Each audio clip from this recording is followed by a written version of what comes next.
Rajendra Dwivedi, euridmedia.com। मित्रों, अगर video मेरा पसंद आता तो लाइक, सब्सक्राइब और शेयर जरूर करें। बहुत चिंता और गंभीर विषय है कि जिस तरीके से अमेरिका के राष्ट्रपति ट्रंप लगातार भारत विरोधी गतिविधियों में लिप्त हैं, भारत के खिलाफ बयान दे रहे हैं। अभी पाकिस्तान और हिंदुस्तान के बीच लड़ाई को लेकर जो उन्होंने बयान दिया कि उन्होंने युद्ध विराम कराया है और दोनों देश के प्रधानमंत्री पर दबाव बनाया कि उन्हें व्यापार करना हो तो दोनों युद्ध विराम करें, नहीं तो बंद कर दिया जाएगा व्यापार। इससे देश की जहां संप्रभुता पर उन्होंने चोट पहुंचाई, वहीं मोदी की प्रतिष्ठा को भी गहरा आघात पहुंचा। पाकिस्तान और हिंदुस्तान के बाद में तीसरा व्यक्ति शामिल नहीं हो सकता, उस पर भी प्रेसिडेंट ने कई गंभीर चोट पहुंचाई और लगातार एक नहीं 3-4 बार उन्होंने बयान दिया।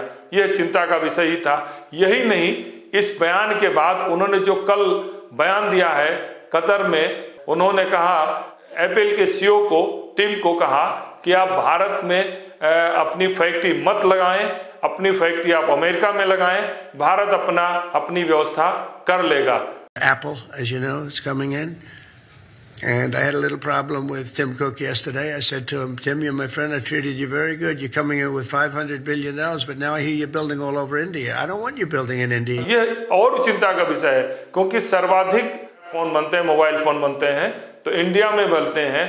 और ऐसी स्थिति में जब हम सबसे बड़े उपभोक्ता भी हैं और यहाँ हमारा व्यवसाय हो रहा था, फोन बन रहा था, एप्पल फोन बन रहा था। दूसरा और भी चिंता का विषय है, जो हमारे देश के 2 रिनाउंड व्यवसाय घराने हैं, वो हैं अंबानी और अडानी।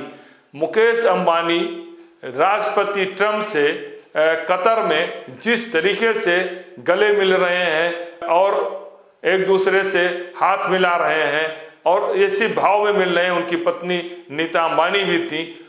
ऐसी स्थिति में क्या जिसके पास देश के बहुत महत्वपूर्ण इंफ्रास्ट्रक्चर हैं, अगर मैं उसको बताऊं, तेल है, गैस है, रिटेल का है, टेलीकॉम है, ऊर्जा का है, मीडिया मनोरंजन है, कपड़ा है, खेल उपभोक्ता इंफ्रास्ट्रक्चर है, उन्नत तकनीक है। अब इनकी हैसियत भी इस समय देश में नंबर 1 है।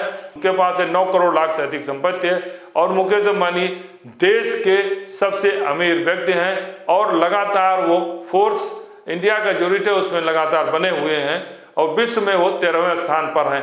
अंबानी के बारे में ये कहा जाता है कि किस तरीके से व्यवसायिक हैं कि जब इंदिरा गांधी की डेथ हुई, राजीव गांधी प्रधानमंत्री बने, तो मुकेश अंबानी के पिता धीरू भाई अंबानी राजीव गांधी से मिलने का समय लिया और चर्चा थी कि वो राजीव गांधी के पास गए और उन्होंने कहा कि श्रीमती इंदिरा गांधी, आपकी माता जी मेरे पास कुछ अमाउंट करोड़ों में छोड़ गई हैं, उसे मैं कैसे आपके दूं। राजीव गांधी के दिमाग में इंप्रेशन बना कि ये धीरू भाई अंबानी बहुत ही ईमानदार बिजनेसमैन है कि वो हमारी माँ के डेथ के बाद बताने आया कि मेरी माँ ने कितनी धनराशि छोड़ी थी, जबकि ऐसा था या नहीं था यह कहना बड़ा मुश्किल है। और उस का लाभ धीरू भाई अंबानी ने इतना उठाया कि कांग्रेस सरकार में, राजीव गांधी सरकार में लगातार फलता फूलता रहा, जो चाहा कांग्रेस सरकार में। काफ़ी चीज़ें जो देश के इंफ्रास्ट्रक्चर चाहे दूरसंचार का रहा हो, पेट्रोलियम का रहा हो, सबको कांग्रेस ने औने पौने अंबानी को सौंप दिया।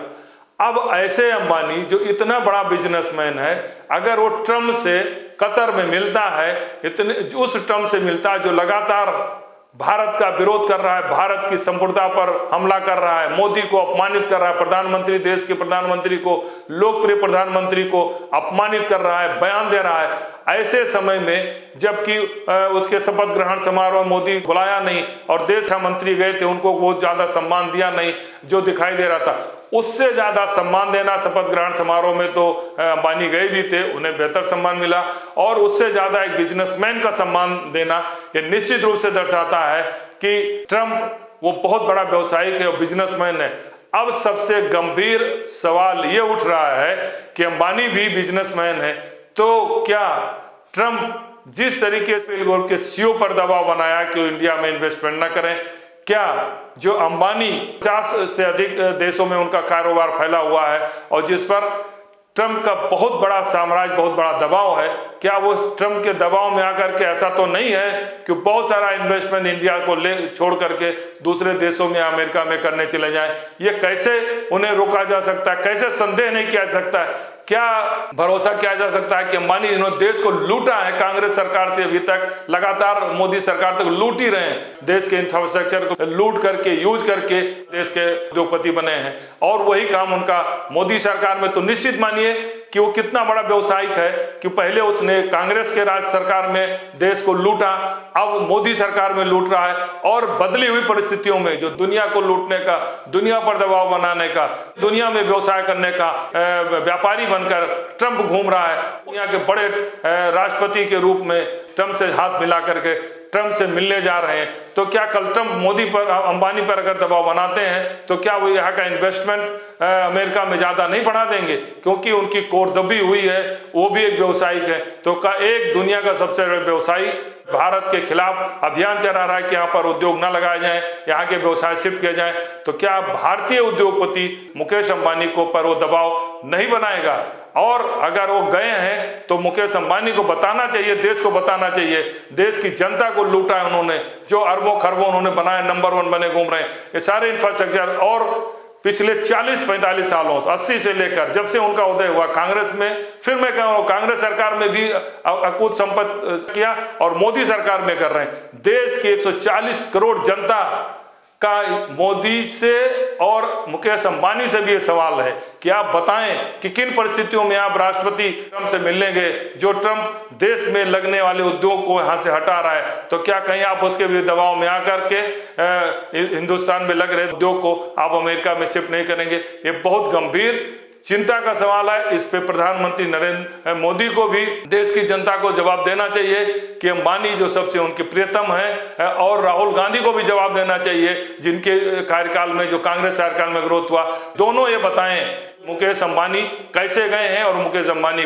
खुद भी देश के 140 करोड़ की जनता के ऊपर जवाब दें, क्योंकि नेता के सरकार में लाभ लिया है। जो उपभोक्ता है वो 140 करोड़ जनता है, तो अपने उपभोक्ताओं को बताएं जिसको उन्होंने लूटा है, अभी लूट ही रहे हैं। धन्यवाद।